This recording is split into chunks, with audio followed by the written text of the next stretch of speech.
It was once known as the land of opportunity, where you could literally turn rags to riches. But today's economic hardships have brought the American dream grinding to a halt and leaving many people with little chance of making a decent living. Marina Portnaya has more. But in the unlikely story that is America, there has never been anything false about hope.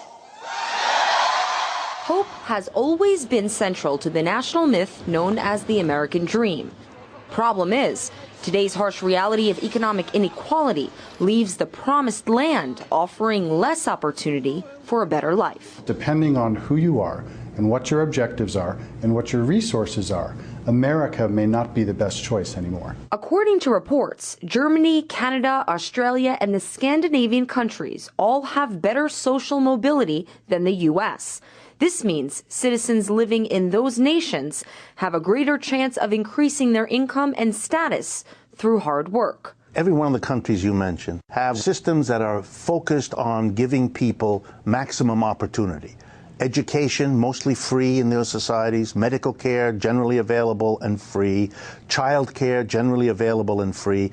When you add up all those conditions, you're facilitating every person's ability to find a career, to get an education, to get the skill training that will allow them to do better than their parents' generation. America's current landscape is a bit different. For the first time since the Great Depression, American men are earning less than their fathers did. More than 50% of recent U.S. college graduates are unemployed or working low-wage jobs. This, as the unaffordable cost of higher education in America has produced a national student debt bubble topping $1 trillion.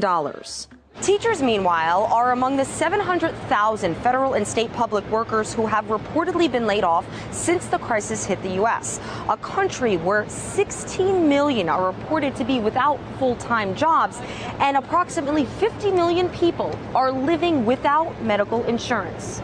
Now we've reached a point where the middle class is shrinking in size, and what is growing is the distinction between the people who have the American dream, the people who don't, and the people who will never get it. As millions of Americans are sliding down the economic ladder, median household income hasn't moved up in more than a decade. Americans are making less now than when Bill Clinton was in the White House, while the top 1% have nearly tripled their fortune since the 80s. We have a deeper pool of poor people than ever before. And unlike before, experts say it's more likely that poor Americans will remain in familiar waters.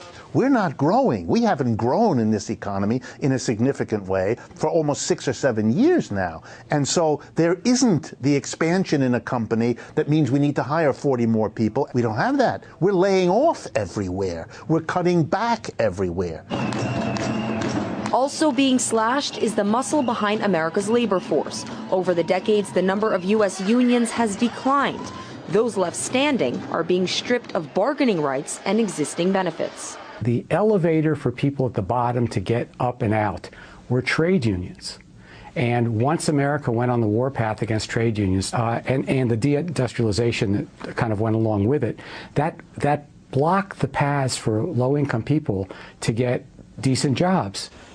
A stagnant reality American dreamers are now forced to reckon with. Marina Portnaya, RT, New York.